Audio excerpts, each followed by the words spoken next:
No puedo evitar imaginar que crecer en los años 80 fue muy diferente para los niños en comparación con hoy en día. Meterse en problemas durante el recreo, siendo un niño pequeño, era muy difícil de hacer en ese entonces. Claro, la mayoría de lo que hacían era inofensivo, como jugar a las atrapadas o hacer travesuras en el tobogán y las barras. Muchos incluso creaban su propio juego para el recreo llamado Mata al hombre con la pelota. Las reglas eran autoexplicativas. Alguien tenía una pelota y corría tratando de mantenerla el mayor tiempo posible, mientras otros 30 niños lo perseguían intentando golpearlo. Ningún maestro veía un problema con este juego, a pesar de que todos gritaban el nombre del juego a todo pulmón mientras corrían. Pero ninguna actividad del recreo era realmente violenta. A veces, toda la clase empezaba a cantar al unísono. Es difícil creer que eso siga pasando hoy en día, excepto quizás durante ese breve periodo en que los cantos marineros estuvieron de moda en TikTok. Y quiero decir, realmente es una pena. No es exageración decir que había muchos, pero muchos más ejemplos de canciones sobre asesinatos que se cantaban. Pero supongo que eso ya no es aceptable desde 1999, después del tiroteo de Columbine. Sin embargo, en los Estados Unidos había una rima en particular que destacaba. Lizzie Borden tenía un hacha y le dio a su madre 40 hachazos, y cuando vio lo que había hecho, le dio a su padre 41. Por supuesto, el tema central era el asesinato, pero no era sobre niños asesinando a sus compañeritos de clase, sino sobre una muchacha llamada Lizzie, de la que los propios niños nunca habían oído hablar. A pesar de que los maestros y otros adultos ciertamente los escuchaban recitar esa rima, ninguno se molestó en contarles la verdadera historia de lo que ocurrió. La mejor respuesta que podían haber obtenido era que era una chica local que mató a sus padres, lo cual les decía poco más de lo que la rima ya les había dicho. Ahora, permítanme contarles la historia del asesinato no resuelto más famoso de Massachusetts. Andrew Jackson Borden nació en Fall River, Massachusetts, en 1822. Puede que descendiera de riqueza y poder, pero aún así, creció en circunstancias modestas. No está claro si sus padres perdieron el dinero, o si de alguna manera nunca heredaron nada de sus abuelos. Pero cuando era joven, Andrew tuvo dificultades financieras. Posteriormente, encontró su vocación, o al menos, una forma de ganar dinero que pudiera invertir. Su primer éxito vino de la fabricación de muebles, específicamente ataúdes. Para que te hagas una idea de lo popular que era Andrew en el pueblo, el chiste era que ahorraba dinero cortando los pies de los cadáveres para que cupieran en ataúdes más pequeños. Supongamos que es una broma, pero como se darán cuenta, no sorprenderá viniendo de él. Sus ventas de ataúdes, combinadas con ser un tacaño miserable, le permitieron invertir y diversificarse. Andrew era dueño de varias propiedades, incluidas propiedades comerciales, y se convirtió en director de varios molinos textiles. También fue director de un banco y presidente de otro. A pesar de ser tan querido como Ebenezer Scrooge, Andrew se casó con Sarah Anthony Morse, con quien tuvo 2 hijos. La primogénita, Emma Lenora Borden, nació en 1851. La segunda, Alice Esther Borden, nació en 1856, pero murió antes de cumplir 2 años. Su tercera hija, Lizzie Andrew Borden, sí, Lizzie era su nombre de pila, no un apodo de Elizabeth, no nacería hasta 9 años después, el 18 de julio de 1860. 3 años después, Sarah moriría de congestión uterina y una enfermedad de la columna vertebral. Solo le tomó 3 años a Andrew encontrar una nueva esposa, Abby Durfee Gray. Las hijas creían que Abby se casó con su padre por su dinero, lo cual muy bien podía ser cierto, pero no necesariamente fue el plan más inteligente. Andrew tenía 41 años en ese momento y Abby 35, así que ella era un poco más joven, pero no exactamente una esposa trofeo. La esperanza de vida promedio no era lo que es hoy, pero iba en aumento, y era muy probable que vivieran al menos hasta los 70 años. Abby iba a tener que estar preparada para hacer sus necesidades en un orinal a la luz de las velas durante las próximas 3 décadas para poder disfrutar del dinero de Andrew en los últimos años de su vida, asumiendo que pudiera sobrevivirle. Verán, a pesar de que ambas cosas eran comodidades comunes para personas de su estatus, Andrew se negaba a pagar por electricidad o plomería interior para su casa. A pesar de poseer muchas propiedades, también eligió vivir en una zona más pobre de Fall River, cerca de los complejos industriales, en lugar de vivir en La Colina, el área de la ciudad donde vivía la élite adinerada. Pero no te haces rico gastando dinero, especialmente en tus hijas, que ni siquiera se casarían. La madre biológica de Emma y Lizzie murió cuando Lizzie era muy pequeña, así que tendría pocos, si es que algunos, recuerdos de su madre. Sin embargo, Emma sí recordaba a su madre, así como la promesa que le hizo. La joven de 12 años le prometió ser una madre para Lizzie, una promesa que se tomó muy en serio. Lizzie siempre vio a Emma más como una madre que como una hermana mayor, y ninguna de las dos estuvo feliz cuando su padre se volvió a casar.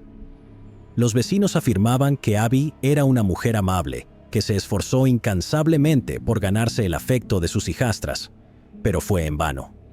Emma solo se refería a Abby por su primer nombre, nunca llamándola mamá. Para ser justos, Emma tenía 12 años cuando su madre murió y 15 cuando su padre se volvió a casar. Así que esto parece una reacción normal para una adolescente en esa situación. Si Lizzie hubiera aceptado a su nueva madrastra sin la influencia de su hermana mayor, es algo que nunca sabremos. Independientemente de si fue resultado de seguir el ejemplo de Emma o no, Lizzie tampoco se refería a Abby como mamá, sino que la llamaba señora Borden. A pesar de que las chicas parecían odiar a su madrastra, se creía que el hogar era relativamente pacífico. El desprecio de Lizzie por Abby era una de las pocas cosas de las que le gustaba hablar en la escuela, pero en casa las cosas eran mucho más tranquilas. Una forma fácil de mantener esta convivencia armoniosa con la persona que detestaban era simplemente evitar el problema. Se sabía que las dos chicas rara vez cenaban con sus padres. Al crecer, Lizzie no era exactamente una chica impopular. No tenía muchos amigos, pero tampoco era acosada ni odiada. El enorme trauma infantil de perder a su madre probablemente influyó mucho en cómo se desarrolló su personalidad, pero en general prefería estar sola. Esto probablemente le resultó conveniente, ya que no habría encajado del todo, a pesar de que no se le permitía vivir el estilo de vida lujoso que la riqueza de su padre le habría brindado. No era un secreto que la familia tenía dinero.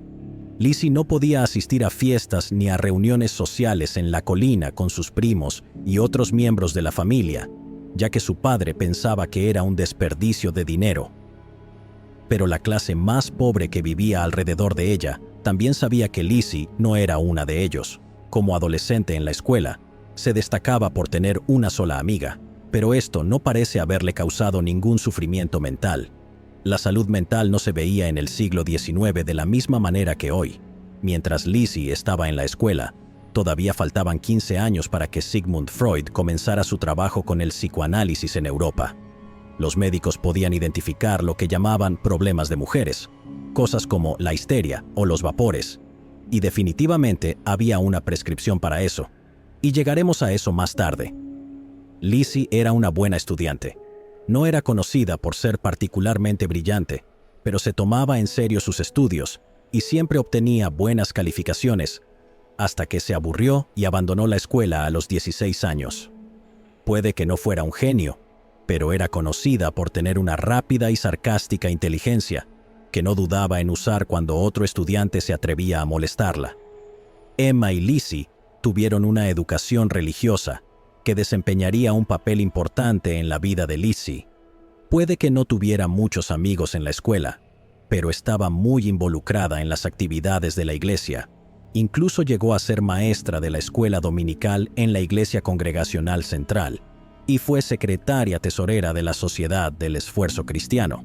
Con el paso de los años, Emma y Lizzie permanecieron en la casa donde vivían con Andrew y Abby. Se convirtieron en lo que se conocía como solteronas, mujeres solteras que habían pasado la edad considerada apropiada para casarse. Hay mucha especulación sobre por qué ninguna de las dos se casó, mucha de la cual es absurda. Ni Emma ni Lizzie eran terriblemente atractivas, pero tampoco terriblemente feas. Si consideramos la riqueza de su familia y que el tacaño patriarca ya tenía más de 60 años, de repente las dos comienzan a lucir mucho más atractivas. Es más difícil entender por qué Emma nunca se casó, pero hay muchas razones por las cuales Lizzie no lo hizo, que no involucran teorías de conspirativas extrañas. Para empezar, en esta época se hablaba comúnmente de un excedente de mujeres, porque las mujeres, obviamente, eran vistas como mercancía. Este desequilibrio de género era particularmente notable en Nueva Inglaterra, y no es descabellado pensar que el ingenio afilado y la lengua mordaz de Lizzie no eran muy apreciados por posibles pretendientes, quienes preferían mujeres más dóciles y serviciales. Lejos de ser obediente, Lizzie era una activista. Formaba parte de varios movimientos sociales, destacándose su participación en la Unión Cristiana de Mujeres por la Templanza. Como su nombre lo indica, estaban a favor de cosas como la prohibición del alcohol y el cierre de negocios los domingos. Aparte de esos dos ejemplos, muchas de las causas que defendía la organización eran progresistas. Lizzie luchaba por el derecho al voto de las mujeres y contra el acoso sexual en el lugar de trabajo. La organización también quería combatir la pobreza y ayudar a los inmigrantes a integrarse a la vida en los Estados Unidos. A diferencia de su padre, avaro y áspero, Lizzie era un alma generosa y compasiva que quería ver un cambio social, la mayoría de naturaleza progresista. Massachusetts solo había aprobado la ley de propiedad de mujeres casadas 5 años antes de que Lizzie naciera.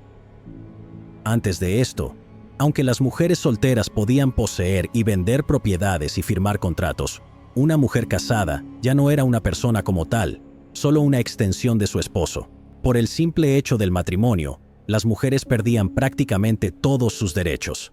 Esta ley cambió eso, permitiendo a las mujeres poseer y vender propiedades, controlar sus ingresos. Antes, cualquier cheque que ganaban en los pocos trabajos disponibles para mujeres iba al esposo, hacer testamentos y demandar. Esta ley habría estado vigente durante más de 20 años cuando Lizzie alcanzó la edad de casarse, pero seguramente aún había resentimiento por el asunto. Pero esta mujer, con sus ambiciones, no estaba contenta con poder tener su propio dinero. También quería votar.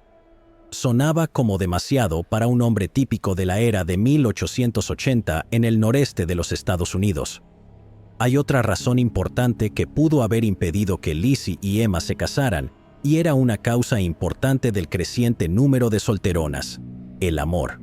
A principios del siglo XIX, hubo un gran impulso en la sociedad para que las personas se casaran por amor, en lugar de tratar el matrimonio como una institución predominantemente transaccional. Una vez que esto ocurrió, incluso en áreas con los llamados excedentes de mujeres, la población de mujeres solteras aumentó, ya que muchas mujeres esperaban al hombre adecuado. O tal vez Lizzie simplemente era lesbiana. Hay mucha especulación al respecto, pero carece de fundamento. La evidencia clave parece ser que un médico se refirió a ella como de características masculinas, y un testigo en su juicio mencionó que tenía una voz grave, aunque eso podría haber significado suave en lugar de profunda, ya que era conocida por ser bastante reservada. A partir de esto, combinado con una nota de amor extremadamente vaga que podría haber sido escrita literalmente para cualquier persona, muchos asumen que Lizzie nunca se casó porque estaba en una relación con la sirvienta de la familia, Bridget. Pero, por la razón que fuera, ninguna de las dos hermanas se casó. Emma y Lizzie vivieron con su padre y su madrastra hasta que Emma cumplió más de 40 años y Lizzie más de 30. Puede que no se llevaran bien, ya que Andrew era una persona poco agradable y Abby no era su madre biológica, pero al menos todos eran cordiales, y no había evidencia de peleas o disputas domésticas en la casa. Esto se hizo más fácil porque Emma y Lizzie pasaban la mayor parte del tiempo posible fuera de la casa, en su casa de vacaciones en New Bedford, a 32 kilómetros de distancia. Aunque la familia seguía siendo lo suficientemente cortés entre sí, las tensiones comenzaron a aumentar en los meses previos al asesinato. Los principales detonantes de estos desacuerdos fueron el dinero y las propiedades. Aparentemente, de la nada, Andrew le regaló una casa a la hermana de Abby.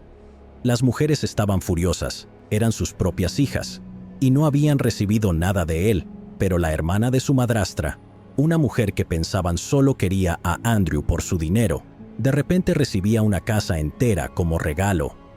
Eso no podía ser. Emma y Lizzie lograron presionar a su padre para que les diera la casa en la que crecieron hasta que su madre murió.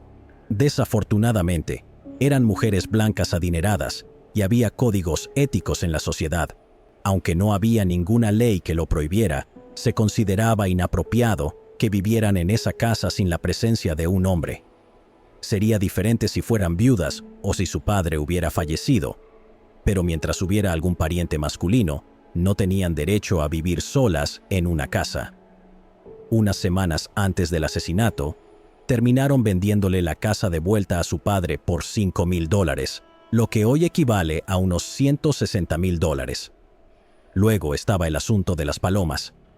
Todo el mundo sabe que a los asesinos en serie les encanta matar y torturar animales antes de pasar a las personas, pero Lizzie era todo lo contrario. Amaba a los animales y construyó un palomar en su granero. Hay informes contradictorios sobre lo importantes que eran las palomas para ella. Algunos dicen que las quería como mascotas, otros que su apego a las palomas fue exagerado y motivo para el asesinato. Independientemente de cómo se sentía al respecto, hay dos hechos que no se pueden disputar. El primero es que Lizzie realmente amaba a los animales, dejando $30,000 después de su muerte a la Liga de Rescate Animal de Fall River, lo que equivale a más de $500,000 hoy en día. El otro hecho indiscutible es lo que sucedió después de que construyó el palomar.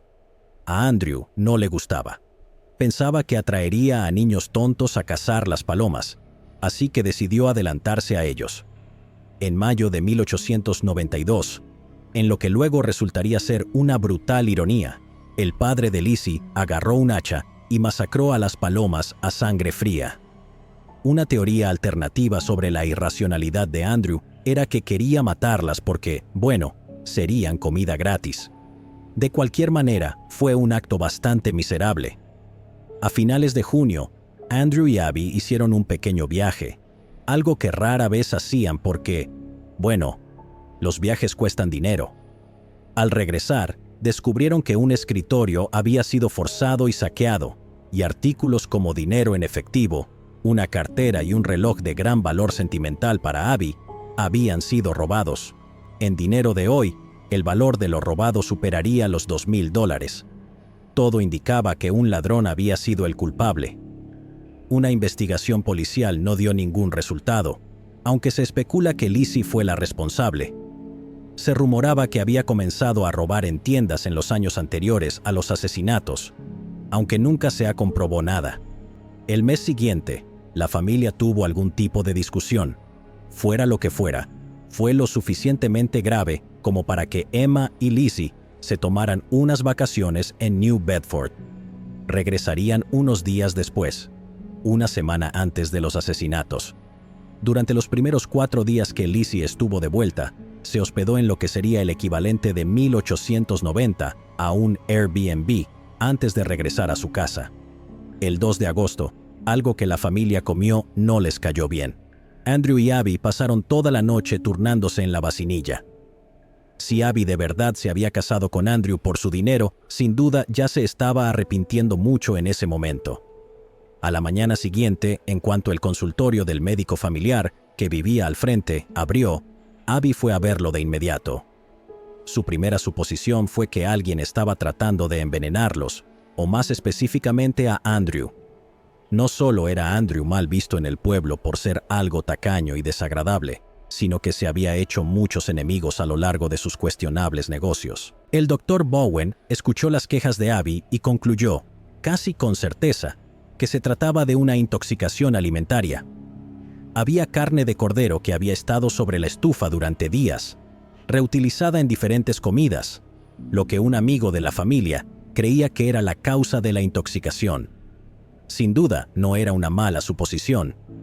El Dr. Bowen estaba preocupado por lo enferma que parecía Abby, temiendo que pudiera empezar a vomitar en su consultorio. Más tarde, ese mismo día, Cruzó la calle para revisar a Abby y a Andrew y ver si su receta de aceite de ricino había ayudado en algo con sus síntomas. Se dice que Lizzie corrió inmediatamente escaleras arriba, avergonzada, cuando el doctor llegó, sabiendo al instante lo que estaba por suceder.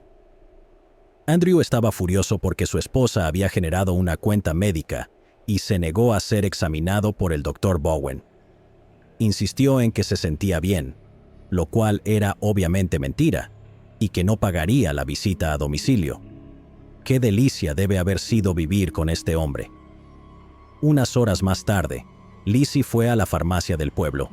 Insistió en que le vendieran ácido prúsico, también conocido como cianuro, pero el farmacéutico se negó, sospechando que lo quería por alguna intención insidiosa. Esa misma tarde, John Morse llegó para quedarse con la familia. John era el tío de las chicas, el hermano de su madre biológica. También parece haber sido el único amigo que Andrew tuvo en su vida. Había llegado a Fall River para quedarse un tiempo indeterminado y discutir negocios con Andrew. Se especulaba que las conversaciones estaban relacionadas con la transferencia de propiedades, lo que aumentó aún más las tensiones en la casa. Esa noche, Lizzie fue a visitar a su amiga de toda la vida, Alice Russell, durante un par de horas. Le habló sobre la posibilidad de que su familia estuviera siendo envenenada y mencionó que estaba preocupada por su vida, queriendo dormir con un ojo abierto por miedo a que los enemigos de Andrew incendiaran la casa con todos dentro. ¿Estaba Lizzie genuinamente asustada o solo estaba tratando de sembrar dudas para una posible defensa? Llegó a casa alrededor de las 9 de la noche y se fue a la cama inmediatamente, ignorando a su padre y a su tío, quienes estaban en la sala de estar. A la mañana siguiente, el 4 de agosto de 1892, la familia comenzó el día con el desayuno.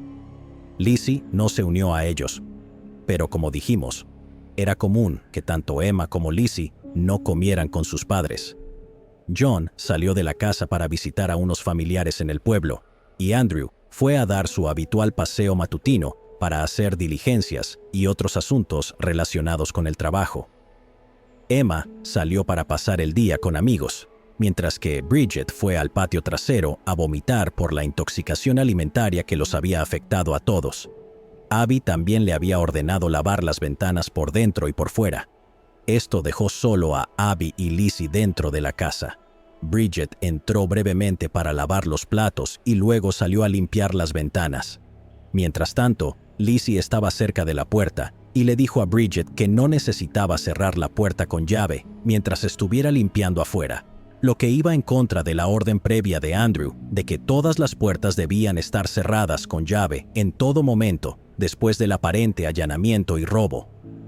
Abby pasó la siguiente hora limpiando la casa, a pesar de que tenían una dama de servicio. En algún momento, mientras estaba en el cuarto de invitados haciendo la cama, fue interrumpida. Al enfrentar a su atacante, vio el hacha balancearse directamente hacia su cabeza. Colapsó en el suelo sobre sus manos y rodillas, donde recibió 17 golpes más en la cabeza, destruyendo su cráneo. Andrew regresó a casa alrededor de las 10:30 de la mañana, mucho más temprano de lo habitual, probablemente porque aún sufría los efectos de la intoxicación alimentaria del día anterior. No podía abrir la puerta con su llave, así que tocó para que lo dejaran entrar. Bridget, quien ahora estaba dentro limpiando las ventanas, escuchó el golpe y fue a abrir la puerta. Desbloqueó la puerta, pero tuvo problemas para abrirla. Probablemente porque el intenso calor de agosto había causado que la madera se expandiera y la puerta se trabara. Mientras luchaba con la puerta, Bridget afirmó haber escuchado a Lizzie reír desde la parte superior de las escaleras, a pocos metros del cuerpo de Abby, pero nunca llegó a ver a Lizzie. Después de dejar entrar a Andrew, Bridget subió para descansar del calor y también porque seguía sintiéndose mal. Andrew descansó en un sofá en la sala. Justo antes de las 11 de la mañana, Andrew se quedó dormido en el sofá. No despertó cuando el hacha cayó, cortándole un ojo por la mitad, así que definitivamente no estuvo consciente para los siguientes 10 hachazos. 10 minutos después, Lizzie llamó a Bridget desde el piso de arriba. «Ven rápido», padre está muerto. Alguien entró y lo mató. El doctor Bowen llegó desde el otro lado de la calle para declarar muerta a la pareja. Emma recibió un telegrama mientras estaba con sus amigos en Fairhaven, informándole del asesinato de sus padres, pero no tomó ninguno de los primeros 3 trenes disponibles de regreso a Fall River. Con Abby habiendo muerto primero, todos sus bienes pasaron a Andrew. Se rumoraba que Andrew tenía un testamento, pero no se pudo encontrar ninguno. Una vez que Lizzie fue acusada de asesinato, ya no era elegible para heredar.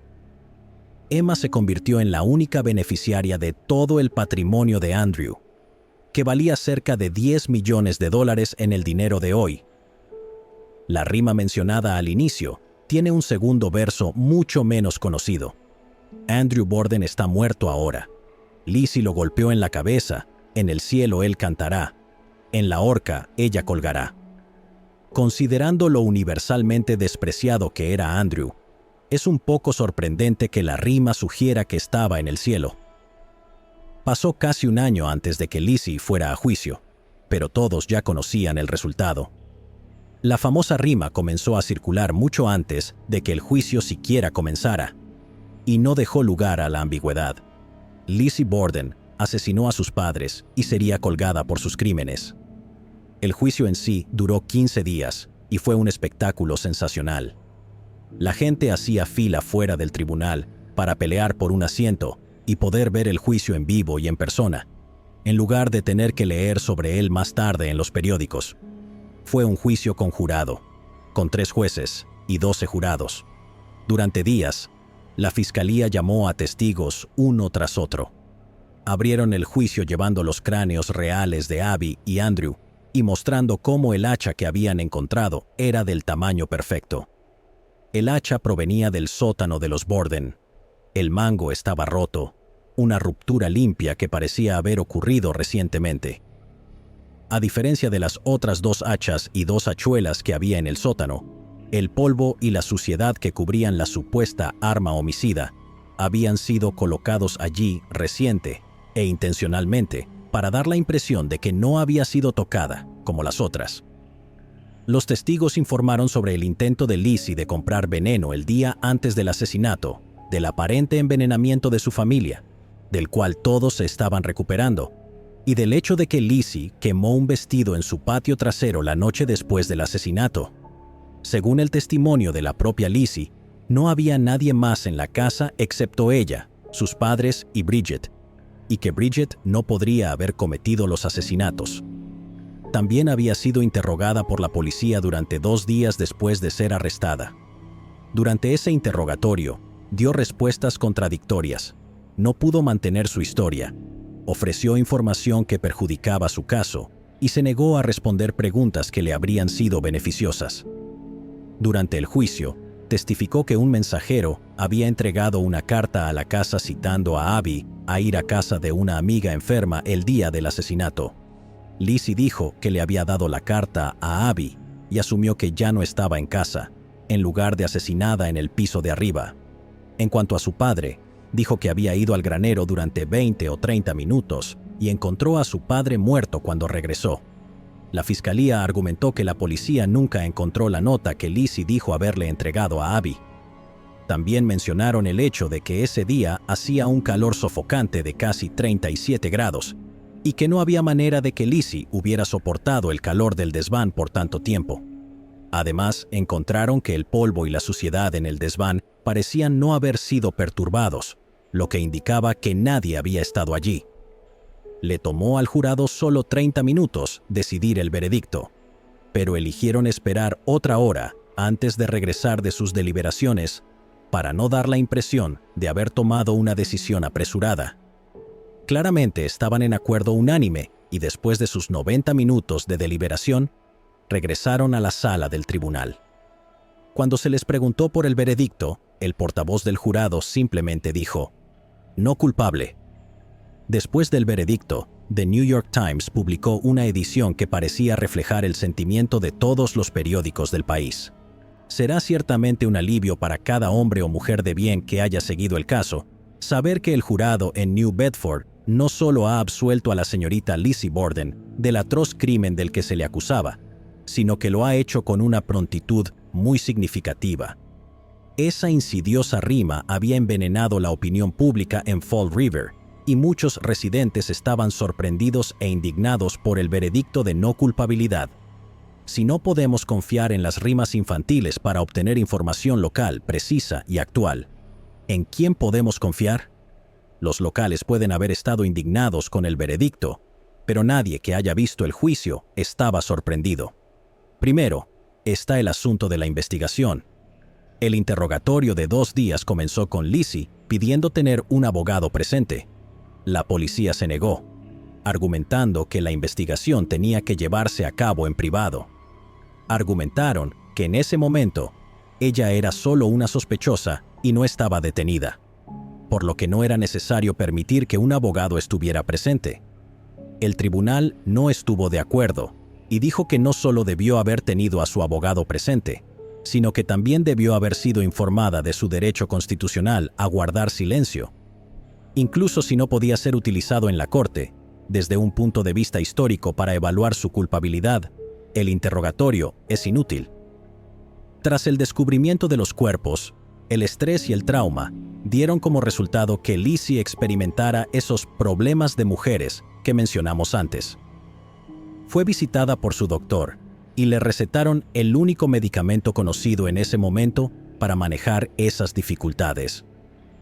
Así que cada momento de cada día que pasó en la comisaría, durante todo su interrogatorio, Lizzie estaba prácticamente volada por la morfina. Más específicamente, estaba bajo el doble de la dosis normal de morfina que se administraba en ese tiempo.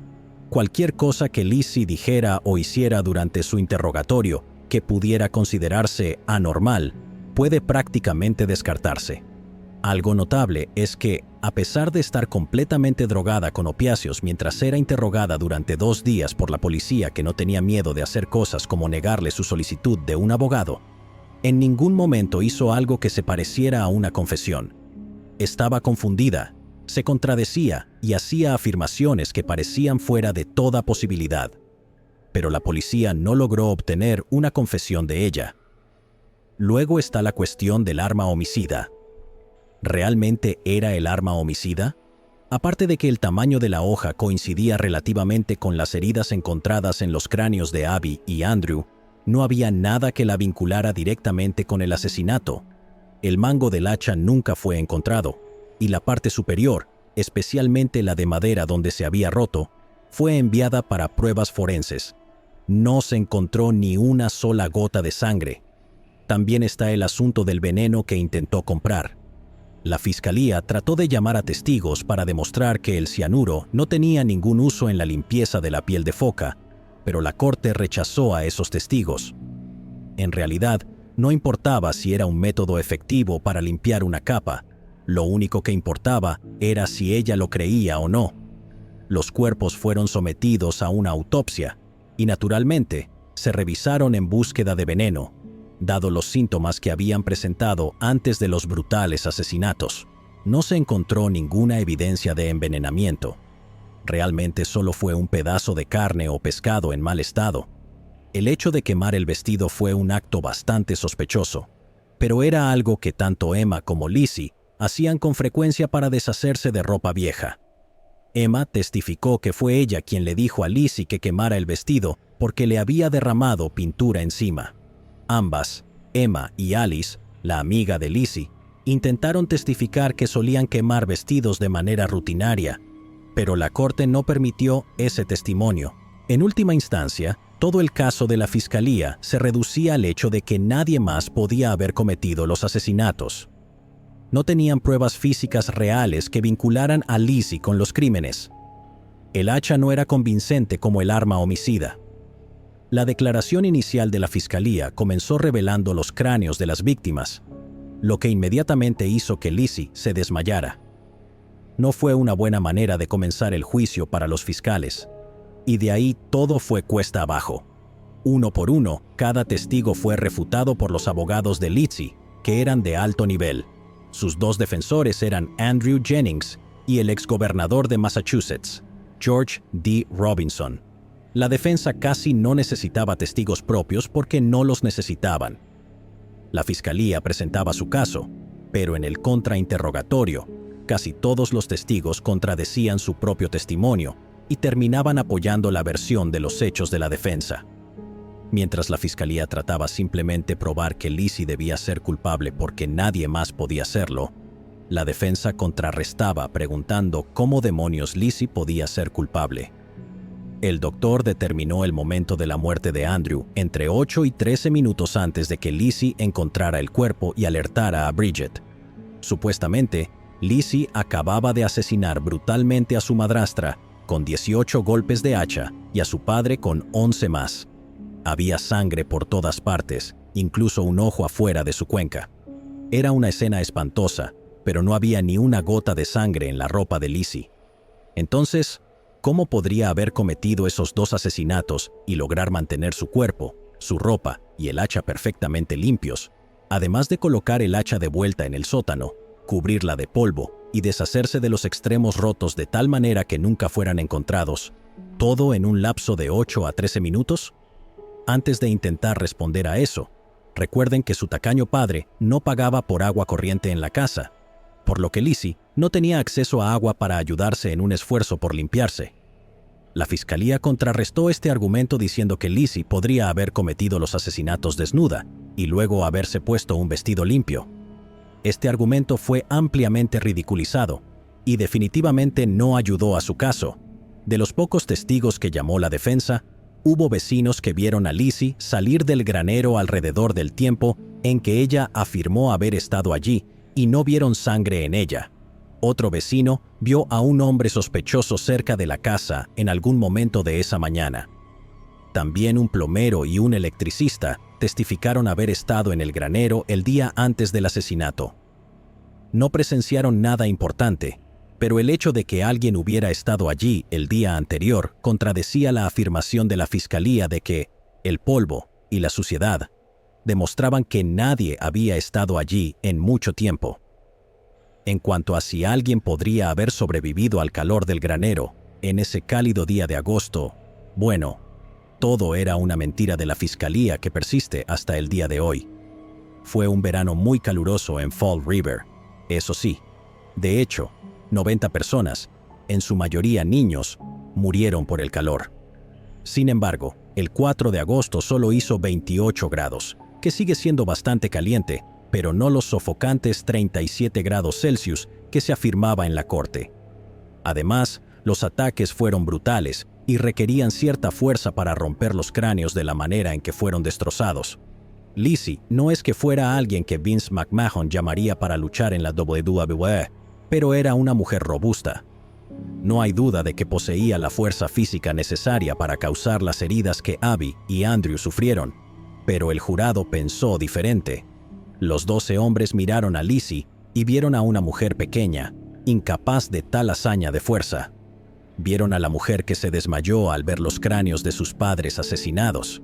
Y, sobre todo, vieron a una mujer blanca y rica, que era generosa, amaba a los animales y enseñaba a niños en la escuela dominical, con solo pruebas circunstanciales y nada físico que realmente vinculara a Lizzie con el crimen.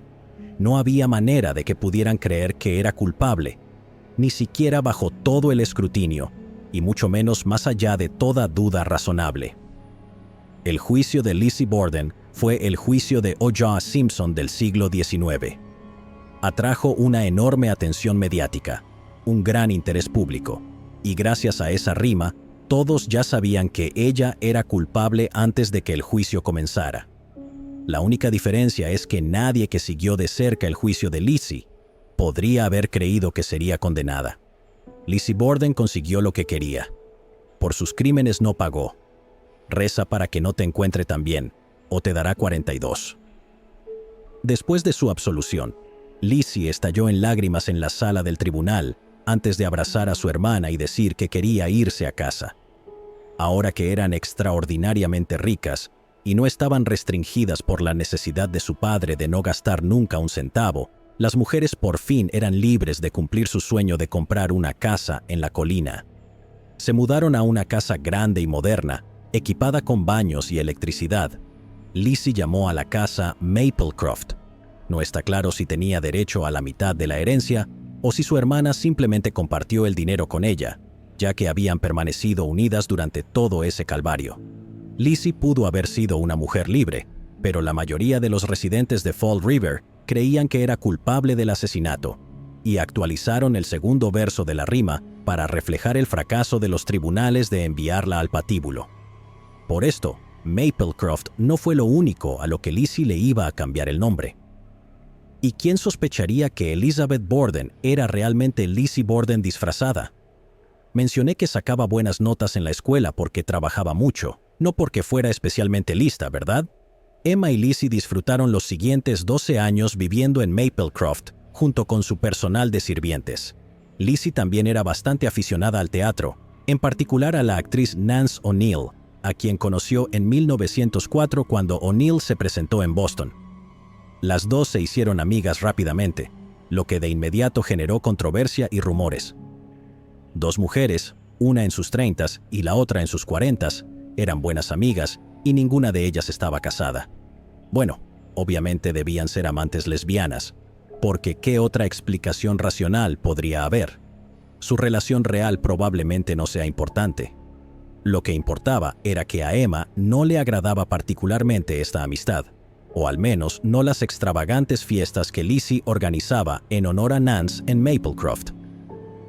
Después de la tercera fiesta, Emma y Lizzie se pelearon. Los detalles de la pelea son desconocidos, pero Emma dejó Maplecroft y se mudó a New Hampshire, donde vivió el resto de sus días como una ermitaña, la cual es prácticamente la única razón por la que alguien se mudaría a New Hampshire. Lizzie viviría sola con sus amas de llaves por el resto de su vida. Nunca se casó y siguió siendo una marginada. También tuvo que lidiar con los niños del vecindario que lanzaban huevos y piedras a su casa por la noche para ver si podían enfurecer a la supuesta asesina. El 1 de junio de 1927, Lizzie Borden murió de neumonía. 9 días después, Emma murió en un asilo en Newmarket, New Hampshire. Las mujeres fueron enterradas una al lado de la otra en la parcela familiar en Fall River. Las siguientes cifras serán mencionadas por su valor en términos actuales para facilitar la comprensión. En el momento de su muerte, Lizzie valía más de $5 millones. Dejó más de $500,000 a la Liga de Rescate Animal, como se mencionó anteriormente. Su amiga más cercana y uno de sus primos recibieron $125,000 cada uno, y muchos de sus otros amigos y familiares recibieron cantidades que oscilaban entre $20,000 y $100,000. También dejó $10,000 en un fideicomiso para el cuidado y mantenimiento perpetuo de la tumba de su padre, exactamente como lo haría alguien que ha asesinado brutalmente a su padre para quedarse con su dinero. Entonces, ¿quién mató realmente a Andrew y Abby Borden? Bueno, la teoría predominante sigue siendo que Lizzie lo hizo. Tenía un motivo, y no había nadie más que se supiera en la casa, aparte de Bridget. El Dr. Bowen determinó que los asesinatos ocurrieron con 90 minutos de diferencia, lo que significa que, si hubo un intruso, habría tenido que esconderse en la casa todo ese tiempo después de matar a Abby, mientras esperaba a Andrew, y si es que Andrew regresaba. Esto es posible, pero parece poco probable. Pero es menos probable que Lizzie haya podido cometer ambos asesinatos sin mancharse con una sola gota de sangre. Además, la línea de tiempo presentada también ha sido cuestionada. La ciencia médica era muy diferente hace 130 años. Es sorprendente, lo sabemos. La hora de la muerte no fue científica en absoluto. Fue literalmente solo la mejor suposición del médico basado en su experiencia y en cuán seca estaba la sangre alrededor de los cuerpos. El problema es que la habitación donde se encontró a Abby estaba en el segundo piso y daba al sol, mientras que la habitación donde se encontró a Andrew estaba en el primer piso y en la sombra. Las temperaturas en estas habitaciones habrían sido diferentes por al menos 3 a 4 grados, si no más. No hay indicios de que el Dr. Bowen haya tenido esto en cuenta. lo que significa que los asesinatos podrían haber ocurrido con solo 15 minutos de diferencia. De repente, la idea de un intruso no suena tan descabellada. ¿Y qué hay de Emma? Claro, tiene una coartada, pero el fantasma de Emma vino a un ex residente de Fall River en un sueño y le explicó exactamente cómo cometió los asesinatos. Eso puede sonar ridículo porque los fantasmas no son reales, pero hay quienes creen que Emma en realidad cometió los asesinatos y luego se reunió con sus amigos. También está el tío, el cuñado John Morse. Se consideró significativo que John viajara para visitarlos por un tiempo indeterminado, pero no llevara casi nada consigo. También era carnicero de profesión y supuestamente llevaba un cuchillo de carnicero a todas partes. Un arma que podría haber encajado mejor en la escena del crimen que un hacha. Se podría decir que es una tontería, pero como no fuimos carniceros en el siglo XIX, suponemos que es posible. Lizzie puede ser la mejor sospechosa específica que tenemos, pero creo que la posibilidad de un intruso es más probable. Andrew era lo suficientemente odiado como para que Abby realmente pensara que uno de sus enemigos había intentado envenenarlos. Y si la línea de tiempo fue de solo 15 minutos en lugar de 90, entonces ese es mucho más fácil de creer. Gran parte de la falta de evidencia contra Lizzie podría explicarse por el hecho de que no fue considerada sospechosa de inmediato, por lo que su habitación no fue revisada a fondo el día del asesinato. Pero la falta de sangre en ella es realmente un detalle importante que es difícil de explicar. No hay forma de que haya cometido estos asesinatos sin quedar cubierta de sangre. Incluso si se hubiera cambiado rápidamente de vestido, lavarse la sangre sin agua habría sido bastante difícil. Desafortunadamente, es muy poco probable que aparezca alguna nueva evidencia en este caso. Sueños con fantasmas no se sostienen en la corte, por lo que nunca tendremos a un sospechoso satisfactorio para este caso. Si hay algo que aprender de esta historia, es que nunca debes subestimar el poder de una rima. La gente de Fall River había estado escuchando la rima sobre Lizzie Borden durante meses antes del juicio, y la mayoría de ellos creía que era verdad sin ninguna prueba o explicación. De la misma manera, no importaba cuán fuerte fuera el caso contra O.J. Simpson, toda la evidencia de ADN del mundo no puede competir con si no encaja, deben absolver. Llegados aquí, ¿acaso no has visto este otro crimen? Yo no me lo perdería,